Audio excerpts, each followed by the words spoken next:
Ada beberapa hal disebut oleh para ulama. Bagaimana agar kita bisa menghindarkan diri daripada maksiat. Ini berat, tapi kita harus hadapi.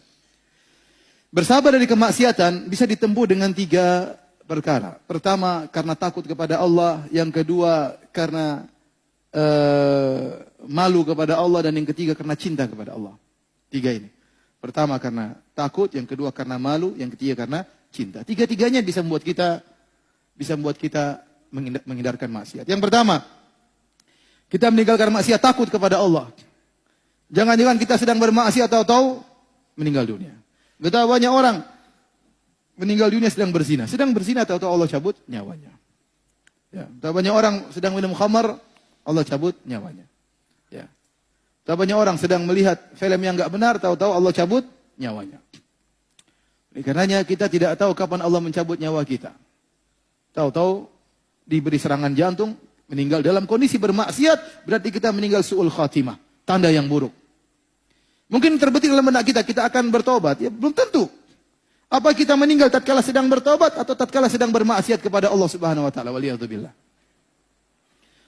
Nabi SAW Allah mengatakan, "Qul inni akhafu in asaitu rabbi adzab yaumin azim." Katakanlah wahai Muhammad, inni akhafu in asaitu rabbi adzab yaumin azim. Katakanlah wahai Muhammad, aku takut kepada Rabbku dengan azab yang pedih kalau aku bermaksiat kepada Allah Subhanahu wa taala. Maka seorang renungkan hal ini, agar dia meninggal maksiat. Ya. Jangan-jangan Allah kasih azab. Ya. Jangan-jangan Allah kasih azab kepada dia. Allah cabut nyawanya tatkala dia sedang bermaksiat kepada Allah Subhanahu wa taala. Ini bisa membuat kita berhenti daripada kemaksiatan. Yang kedua, di antara hal yang bisa membantu kita untuk meninggalkan maksiat, malu kepada Allah Subhanahu wa taala. Allah telah berikan kita banyak kenikmatan. Tapi kita gunakan nikmat tersebut untuk membangkang perintah Allah Subhanahu wa taala. Makanya Nabi Yusuf alaihissalam waktu dia digoda oleh Zulaikha, dia berkata, ya, "Innahu Rabbi ahsana maswaya." Bagaimana saya mau menuruti engkau wahai Zulaikha? Rabbi ahsana maswaya. Kata sebagian ahli tafsir mengatakan, Nabi Yusuf berkata, suamimu, tuanku, baik sama saya. Bagaimana saya mengkhianati istrinya? Atau maksud Nabi Yusuf, Allah baik sama saya, betapa banyak kenikmatan. Bagaimana saya membangkang Allah dengan berzina dengan engkau? Bukankah Allah berikan kita banyak kenikmatan? Alam naja'allahu ainain. Bukankah kami telah menjadikan dia 2 mata? Kita gunakan bermaksiat kepada Allah Subhanahu wa taala. Wa lisana wa syafatain. Kami berikan dia lisan, bibir. Kemudian dia gunakan untuk bergibah, namimah dan yang lainnya. Ini nikmat yang Allah berikan. Ya. Malu kita. Ya. Allah sudah beri kita kesehatan. Kita diberikan istri, diberikan anak. Yang wanita diberikan suami, diberikan banyak kenikmatan. Terus kita gunakan bermaksiat kepada Allah. Oleh karenanya di antara kita meninggalkan maksiat, kita malu kepada Allah Subhanahu wa taala.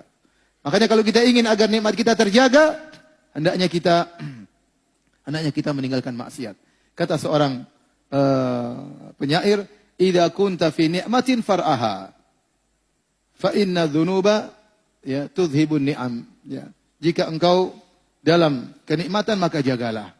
Sungguhnya dosa-dosa itu bisa menghilangkan apa? Kenikmatan. Ya. Istahyu minallahi haqqal haya. Kata Nabi SAW, malulah kepada Allah dengan sebenar-benarnya malu. Latih diri kita malu kepada Allah Subhanahu wa taala. Malu ya Allah. Bagaimana kita maksiat, Allah kasih kita kenikmatan, kasih kita pandangan, kita kesehatan, terus kita membangkang, kita gunakan untuk bermaksiat kepada Allah Subhanahu wa taala. Ini yang kedua. Yang ketiga, di antara cara untuk meninggalkan maksiat, di antaranya kita meninggalkan maksiat karena cinta kepada Allah Subhanahu wa taala.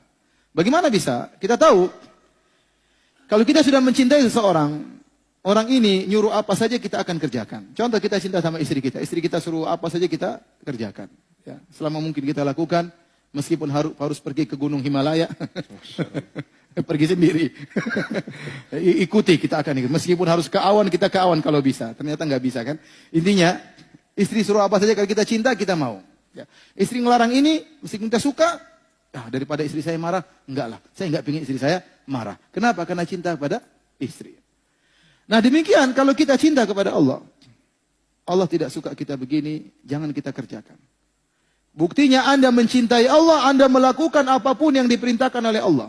Kalau Anda ingin, bukti bahwasanya ada cinta kepada Allah. Dan kalau Anda ingin, Allah tetap mencintai Anda. Setiap kita bermaksiat, kita menghilangkan kecintaan Allah dari diri kita. Semakin kita bermaksiat, semakin kita jauh dari Allah Subhanahu wa taala. Dan kita tidak ingin jauh dari Allah. Musibah kalau kita jauh dari Allah Subhanahu wa taala. Betapa banyak orang ngaku-ngaku cinta kepada Allah, namun tidak terbukti. Malah sebaliknya, dia bermaksiat kepada Allah Subhanahu wa taala. Itu bukti bahwa dia tidak cinta kepada Allah Subhanahu wa taala. Karena kelaziman dari orang cinta kepada Allah, bahwasanya apa yang diperintahkan oleh Allah dia kerjakan, apa yang dilarang oleh Allah akan dia tinggalkan.